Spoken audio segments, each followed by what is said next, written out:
তো most important একটি কোশ্চেনটি কি আছে পড়ে নিয়ে আগে। Due to a 20% reduce in the price of wheat per kilogram Ram is able to buy 5 kilogram more for 800 rupees. What is the original price of wheat per kilogram? তারপরে বুঝতে পারলাম কোশ্চেনে কি বলতে চেয়েছে, বাংলাটি বলি। তো গমের দাম 20% কমে যাওয়ায় রাম 800 টাকায় 5 কেজি বেশি পাচ্ছেন। বলছে what is the original price of wheat per kilogram, তার মানে যে গমের যে অরিজিনাল যে দাম প্রতি কেজির দাম সেটা কত। তো এখানে আমাকে বুঝতে হবে যে 20% কমে গিয়েছে। 20% মানে আমরা কি বলতে পারি যে 20% সমান সমান আমরা বলতে পারি কি 1/5 ফ্র্যাকশন হিসাবে কি বলতে পারি 1/5।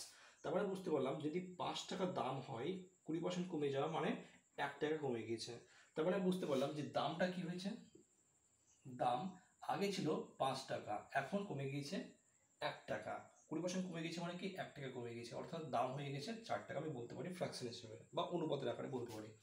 কিন্তু এখানে পরিমাণটা কি হবে, দাম যেহেতু কমে গিয়েছে তাই কি হবে পরিমাণটা কি হবে, পরিমাণ নিশ্চয়ই বেশি পাবো, কারণ দাম যদি কমে যায় সেই দামে যদি আমি কিনতে চাই তাহলে কি পরিমাণে তো আমি বেশি পাবোই, তাই না? তো আমি বুঝতে পারলাম পরিমাণটা কি হবে, যে দামের সঙ্গে পরিমাণের যে সম্পর্ক সেটা কি ব্যস্ত সম্পর্ক। তার মানে আমি সরাসরি বলতে পারি আগে আমি 4 কেজি পেতাম আর এখন পাচ্ছি কত, 5 কিলোগ্রাম পাচ্ছি। ক্লিয়ার?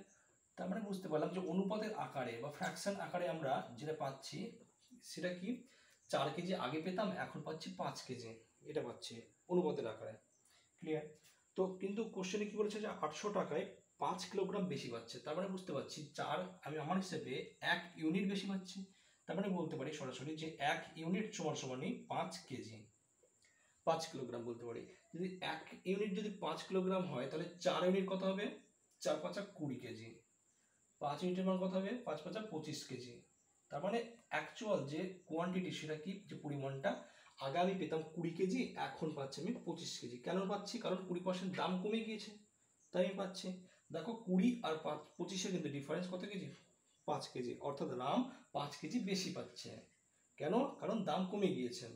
তো এখানে কিন্তু বলেছে যে অরিজিনাল যে প্রাইস কত কত, তার মানে বুঝতে পারলাম যে অরিজিনাল প্রাইস কত এবং প্রতি কেজির দাম সেটা চেয়েছে অ্যান্সারে।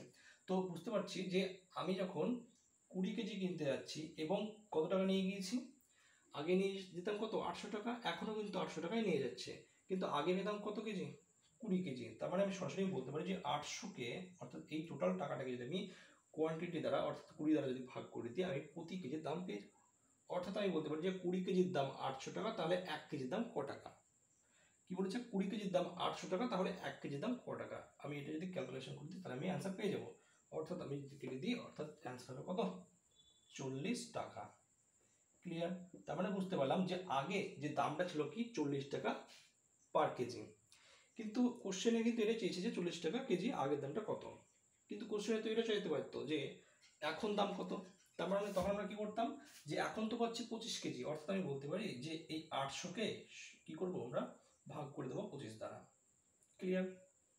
তাহলে আমরা অ্যান্সার পেয়ে যাবো কত হবে 32, তাই তো? তাহলে 32 কেজি পার টাকা। আচ্ছা এই টাকাটা কি হচ্ছে যে প্রতি কেজির দাম হচ্ছে। ক্লিয়ার? কিন্তু আমাদের কোশ্চেনে কি চেয়েছে যে অরিজিনাল দামটা কত, সেটা কি 40 টাকা কেজি।